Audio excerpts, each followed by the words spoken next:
सैनिक welfare society Sonipat, जो कि महीने की दूसरे और चौथे शनिवार को, जैसे आज 27 तारीख अप्रैल के महीने की ये मीटिंग है।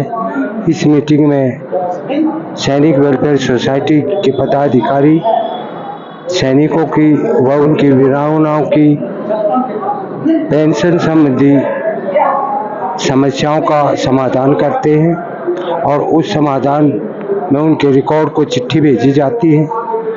तो आज हम ये मीटिंग की कार्रवाई, हमारे सारे पदाधिकारी यहाँ बैठे हैं, अभी ये कार्रवाई शुरू करते हैं। जो आप देख रहे हैं, ये सारे हमारे पदाधिकारी अपने पूरे डॉक्यूमेंट के साथ यहाँ बैठे हैं।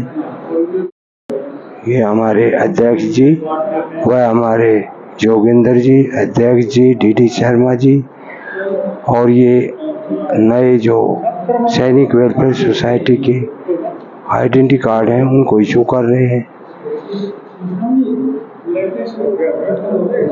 और आज जितने भी केस आए हैं वो भी आपको दिखाएंगे। जो सैनिक वेलफेयर की सोसाइटी के जो भी समस्याएं हैं सैनिकों की, उसकी समस्या का हर महीने के दूसरे और चौथे शनिवार को ये मीटिंग हुआ करती है। आप इसमें कोई भी भाग ले सकता है और अपनी समस्याओं का पेंशन संबंधी समस्याओं का समाधान कर सकते हैं। धन्यवाद। अब आगे जो भी केस आएगा पेंशन संबंधी, उनके भी आपको दिखाया जाएगा। धन्यवाद। आपसे मिलना चाहते थे, दो बात करना चाहते थे, और जो ज्वलंत विषय है उनके ऊपर क्या क्या प्रोग्रेस उनकी तरफ से जारी है वो भी उसके विषय में बात करना चाहते थे। तो एक मेन उद्देश्य ये था। दूसरा उद्देश्य ये था कि ये जो आइडेंटिटी कार्ड आपने लिया है इसके बारे में भी कई दिन से गहमा-गहमी चलती रही। कभी आपके हम साइन करा रहे हैं, कभी कुछ आपको बुला रहे हैं, भाई हस्ताक्षर पूरे नहीं हुए। तो ये भी एक टेंशन का विषय तो नहीं था, पर जितना अर्ली हो गया एज पॉसिबल है कोशिश की गई है, आपके पास आ गया है। जो साहिबान अभी उपलब्ध है, अवेलेबल है, आप ले लेंगे, जो नहीं है उनका भेज देंगे। और कोई विशेष बात नहीं, जैसा कि मैं आपको पहले इन्फॉर्म करता रहा हूँ। एक मिनट बातचीत बस खत्म कर रहा हूँ, फिर आपका है। और जैसा कि मैं पहले भी आपको 2-3 और 12-3 में जब हम छोटी मैनेजमेंट कमेटी की हमने बुलाई थी यहाँ पे, और 2-3 में हमने जनरल बॉडी की बुलाई थी मीटिंग, आप साहिबान उसमें आगे थे। जो साहिबान नहीं भी थे उनकी इंफॉर्मेशन के लिए मैं बता देता हूँ कि नववर्ष हमारा 1 अप्रैल से जो शुरू होता है उसमें हमारी संस्था, क्योंकि लास्ट ईयर रजिस्टर्ड हो गई थी, रजिस्ट्रेशन अक्टूबर का है हमारा और प्री रजिस्ट्रेशन जून-जुलाई का है, तो हम उसमें आते हैं। तो हम रजिस्ट्रेशन की कार्रवाई करेंगे। उसमें हमारा अकाउंट संबंधी बैलेंस शीट और अकाउंट के खर्च वर्क सबका बनेगा। साथ साथ जो साहिबान जनरल बॉडी के सदस्य हैं उसमें सब साइन करेंगे। लेकिन वो प्रस्ताव अभी अंडर उनके है कंसिडरेशन, रजिस्ट्रार कंसल्टेंट के थ्रू आ जाएगा। वो मैं आपसे समय समय पे करवा लूँगा जैसा होगा। पर उसके लिए कोई अर्जेंट नहीं था। अर्जेंट ये 2 बातें थी, उसको हम आपके सामने आज इसलिए पेश नहीं कर पाए क्योंकि हमारे कुछ साहिबान के चेक नहीं मिल पाए थे। अच्छा, ओके, नहीं मिल पाए थे और वो चेक अभी मिल गए, किसी के रिजेक्ट हो गए, वो उसके पीछे वो रीजन था। और नए मेंबर साहिबान जो बने हैं उनमें उन सबका भी डॉक्यूमेंट लगना है, जैसे आप सबका पहले लग चुका पुराने वालों का। तो हमारे जो नए साहिबान शामिल थे उनसे भी वो कलेक्ट हो रहे हैं। एक साहिबान का चेक रिजेक्ट हो गया था, तो ये विशेष बात थी, और कोई विशेष बात नहीं। आपने कीमती समय निकाला, मैं इस बात को समझता हूँ कि सभी घर के प्रति बहुत ज़्यादा जिम्मेदार हैं। खेती बाड़ी का काम भाई बहुत जोर शोर से चल ही रहा है, तूड़ा गेहूं प्रबंधन चल ही रहा है, बाल बच्चों के एडमिशन फीस सब कुछ चल रहे हैं। आप सबने बहुत कीमती समय अपना निकाला और इतनी जल्दी आप आ गए कि 9 बजे का टाइम दिया था। हमें लग रहा था कि अर्ली है, लेकिन वो कारण यही था कि भाई जो आने वाले साहिबान है वो थोड़ा जल्दी आ रहे थे, इसलिए ये किया। और प्रबंध करने में भी इस तरह का कुछ व्यवधान हो सकता था, इसलिए जल्दी बुलाया, इसके लिए माफ़ी। और आप सबने समय दिया, बहुत धन्यवाद आपका। भारद्वाज साहब, भारद्वाज जी, अच्छा जी, ठीक है। और पेंशन स्टेट बैंक से लेता हूँ। अब ये पर्सनल जब बदल गई है तो हमारे को एक डर था, जो हमारे को फैसिलिटीज दे डिफेंस पेंशन सर्विसेज के ऊपर कि कहीं वो ना बंद कर दी जाए। मैंने बैंक से मैटर टेकअप किया और उन्होंने मुझे जबानी तीसरे दिन बता दिया कि नहीं, हमने सब जगह पता किया है, वो बंद नहीं है। मैंने कहा ना, मैं ऐसे नहीं मानता, क्योंकि जब एक्चुअली में उसकी ज़रूरत पड़ेगी, किसी के साथ दुर्घटना होती है, उस समय आप जो है सारी चीज़ें ढूंढना शुरू करोगे, और वो तो कहेंगे पर्स में ट्रांसफ़र होने की बात से नहीं है। तो मैंने कहा कि मुझे रिटर्न में चाहिए।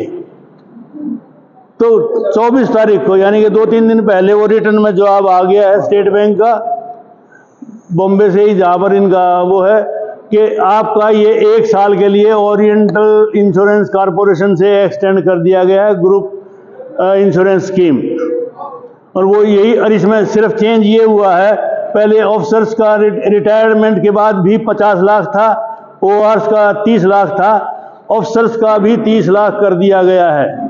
मतलब सभी का रिटायरमेंट के बाद जो स्टेट बैंक ऑफ इंडिया से पेंशन लेते हैं, मिसहैप में कुछ हो जाता है, डेथ हो जाती है, तो उसका इंश्योरेंस 30 लाख रुपए का है। ये हमको सबको बता के रख देना चाहिए, घर में पता हो कि भाई ये है, तो स्टेट बैंक 30 लाख रुपए उसको देगा। अब ये राइटिंग में 24 अप्रैल को ही राइटिंग में आ गया है। Is that clear?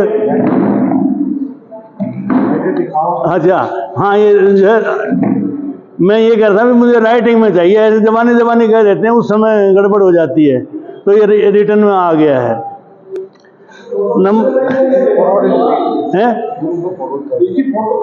हाँ, करके ग्रुप में, मैं इसके सारे करके ग्रुप में डाल देता हूँ। हाँ, ये बात आपने सही कही है। हाँ, अच्छा,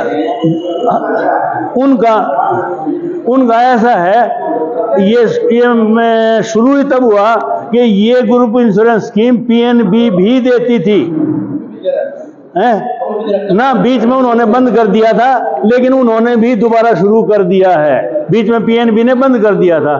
हमने तो अपने पर शक किया था भी तुमने बंद तो नहीं कर दिया है। डीएसपी पेंशन करवाना पड़ेगा। हाँ, आपके अकाउंट में जो है डीएसपी पेंशन लिखवाना पड़ेगा, वो अकाउंट में कर देते हैं, पेंशन लिखवाना पड़ेगा, जाना पड़ेगा नहीं बैंक में। हाँ,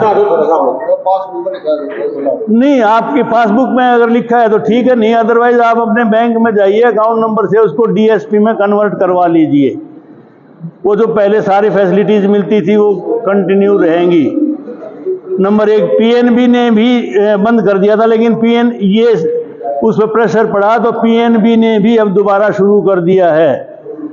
और जहाँ तक प्रेशर की बात है, ये तो अपने पेंशनर भाई लोग को वो बनता है कि वो अपने अपने बैंक से, या तो ये कहेंगे भाई हमारा कोई करवाओ, नहीं तो हम अपना स्टेट बैंक में या पीएनबी में ट्रांसफ़र करने जा रहे हैं। हो सकता है वो लोग भी कुछ एफर्ट करें और करा लें। ग्रुप इंश्योरेंस में तो उनको तो बहुत थोड़ा देना पड़ता है। अच्छा, फिर दूसरी बात, मैंने कहा जी ये जो है आपने नाम से तो नहीं दिया कि भाई मैंने आपसे क्वेरी डाली थी, तो उन्होंने मुझे फिर 3 नंबर दे दिए ओरिएंटल इंश्योरेंस वालों का भी, कि आप इनसे कंफर्म कर लो अगर आपको इस पे यकीन नहीं है। तो मैंने वहाँ फ़ोन किया बॉम्बे, तीसरे दिन जाके मिला, 2 दिन तक तो खामखा ये बंद है, स्विच ऑफ है, ये है वो, मिल गया है। और उन्होंने कंफर्म कर दिया है कि जो स्टेट बैंक ऑफ इंडिया हमारे पास भेजेगा हम उसकी पेमेंट करेंगे। मतलब processing is to be done by State Bank of India only. ठीक है। अच्छा, नंबर 2, जब ये इवेंट सा जैसे हो रहा था तो मैंने 2 अखबार वालों को भी जो है वो आपने बना रखा ना मीटिंग का यहाँ, वो भेज दिया था और उनको रिक्वेस्ट भी कर दी थी। हो सकता है वो 11 बजे कोई ना कोई आ भी जाए, तो कृपया ज़्यादा बहसबाजी ना करते हुए, ताकि उनको इम्प्रेशन कम अच्छा जाए, मैं घटिया तो नहीं कहूँगा। तो और जो मेहमान हमारे आने लग रहे हैं, मेहमान ही कहेंगे, हमारे तो मेहमान हैं, उनकी भी सुनेंगे।